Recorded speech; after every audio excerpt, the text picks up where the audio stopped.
이번 시간 문재인 대통령 취임 2주년을 맞이해 2년간의 문재인 정부 평가와 향후 남은 과제에 대해 이야기 나눠보는 시간 갖겠습니다. 먼저 민주당 강주시당 강수훈 대변인과 이야기합니다. 대변인님 나와 계시죠? 네, 안녕하세요. 강수훈입니다.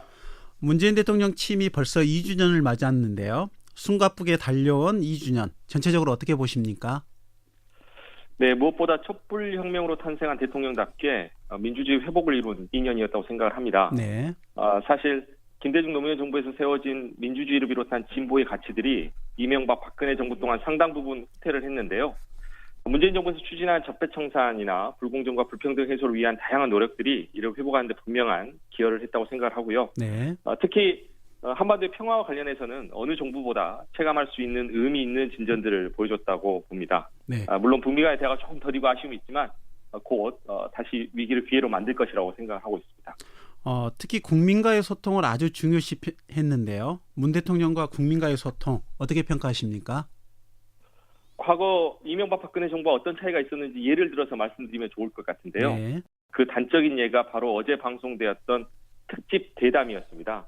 대담이 진행된 동안에 문재인 대통령께서는 좀 불편할 수 있을 만한 질문들도 분명히 있었는데 그런 질문에도 불구하고 진솔하고 겸손하게 대답을 해주시는 모습을 봤고요. 네. 과거 정부에서 그런 질문들은 아예 등장하지도 못했을 거라고 생각을 합니다. 네. 또 특히나 문재인 정부에서는 온라인 소통도 활발하게 하고 있죠. 네.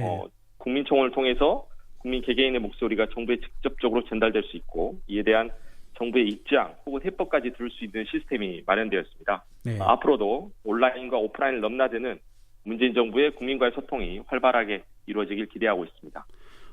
정부의 대표적인 경제 정책인 소득주도 성장을 두고 2년이 지나도 지금 논란이 여전합니다. 그래서 문재인 정부의 경제 정책을 평가한다면 어떻게 평가할 수 있겠습니까? 우선 경제 정책과 관련해서는 큰 틀에서는 올바른 방향으로 나아가고 있다고 생각을 하고요. 네. 그런 점에서 정부가 제시하고 있는 소득주도 성장에 대해서도 계속 유지되어야 한다고 보고 있습니다. 네. 우리나라는 OECD 국가 중 미국 다음으로 불평등이 심한 나라죠.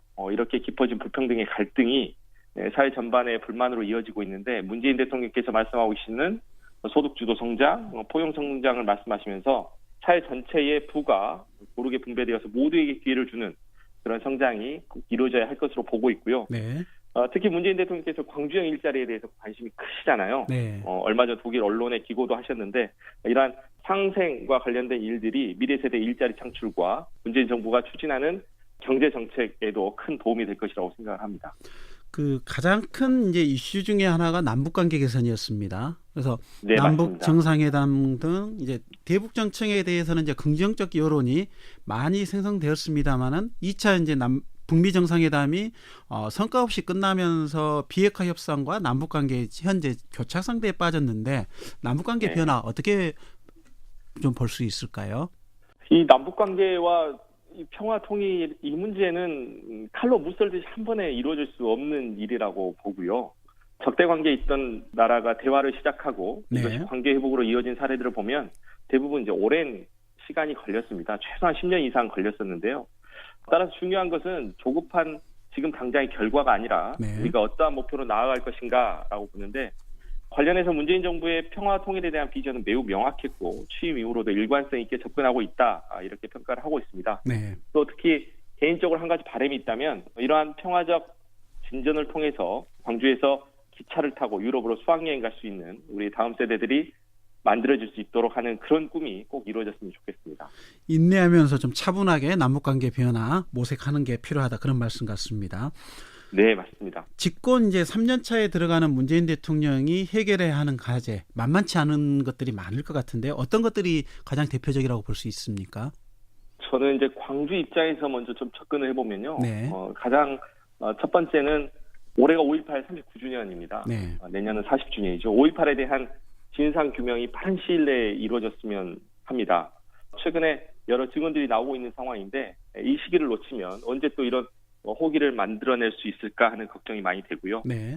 두 번째는 광주형 일자리를 꼭 성공적으로 이뤄내서 이와 같은 상생형 일자리 모델이 전국 곳곳에서 진행되어서 청년들, 다음 세대들에게 양질의 일자리 기회가 많아졌으면 좋겠다라는 이런 부분에 대한 관심이 필요할 것 같습니다. 네. 그리고 마지막으로는 올해 광주에서 대한민국에서 유일하게 열리는 국제대회죠. 광주에서 세계 수영 선수권 대회가 열리는데 네. 북한 선수단이 참가할 수 있도록 지원을 해주셔가지고 정의로운 도시 광주에서 평화를 이야기할 수 있는 기회가 마련된다면 광주가 대한민국을 넘어서서 세계 속의 광주로 우뚝 설 수 있을 것이다라고 기대를 하고 있습니다. 네. 대변인 오늘 말씀 잘 들었습니다. 고맙습니다. 지금까지 민주당 강주시당 강수훈 대변인과 이야기했습니다.